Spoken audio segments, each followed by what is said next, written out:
नमस्कार मित्रमैत्रिणींनो, गुज मनाचे या चॅनलमध्ये मी आपले खूप स्वागत करते. आज विशेष दिन आहे, तो म्हणजे गुरुपौर्णिमा.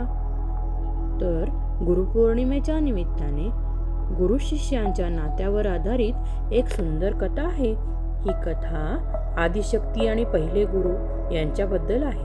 ही कथा गुरुपौर्णिमा कशी साजरी केली जाते याबद्दल माहिती देते.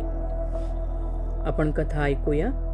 फार पूर्वी जेव्हा सृष्टीची सुरुवात झाली तेव्हा आदिशक्तीने 7 ऋषींना, म्हणजे आपण ज्यांना सप्तर्षी म्हणतो, त्यांना ज्ञान देण्यासाठी निवडले. त्यांनी या 7 ऋषींना अनेक गोष्टी शिकविल्या, पण त्यांना अजून काहीतरी कमी वाटत होते. तेव्हा आदिशक्तीने त्यांना सांगितले की तुम्ही सर्वजण ज्ञानाने परिपूर्ण आहात, पण तुमच्यात अजून एक गोष्ट कमी आहे, ती म्हणजे गुरूंची भूमिका. गुरूंशिवाय ज्ञान पूर्ण होत नाही. आदिशक्तीने त्यांना सांगितले की जेव्हा आकाशात पूर्ण चंद्र दिसेल तेव्हा तुम्ही गुरुच्या भूमिकेत याल, आणि जेव्हा आषाढ महिन्यातील पौर्णिमा आली तेव्हा आकाशात पूर्ण चंद्र दिसला. त्या दिवशी आदिशक्तीने गुरुची भूमिका स्वीकारली आणि त्या 7 ऋषींना ज्ञान दिले. तेव्हापासून ती पौर्णिमा गुरुपौर्णिमा म्हणून ओळखली जाते.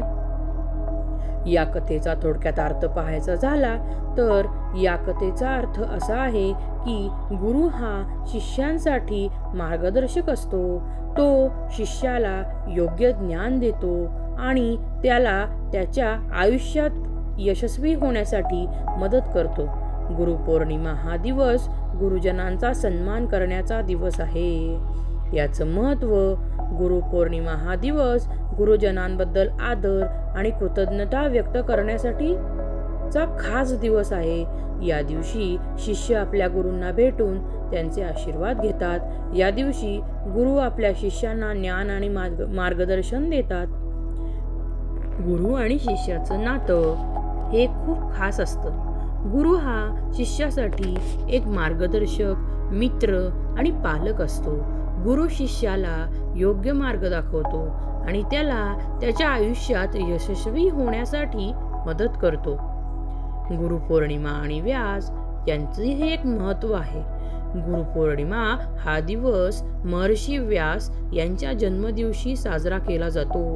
महर्षी व्यास यांनी वेदांची विभागणी केली आहे, म्हणून त्यांना आदिगुरु असेही म्हणतात. आपल्या मनाला जर शांत ठेवायचं असेल ना, तर आपल्या गुरूंची अपार भक्ती करा. त्यांनी दिलेली साधना नियमित करा. तर ह्या गोष्टी आपण जर मनापासून केल्यात तर इतर कोणतीही गोष्ट करण्याची तुम्हाला आवश्यकता कधीही पडणार नाही. तर आपल्या चॅनलला सबस्क्राईब करा. धन्यवाद. खूप आनंदी रहा.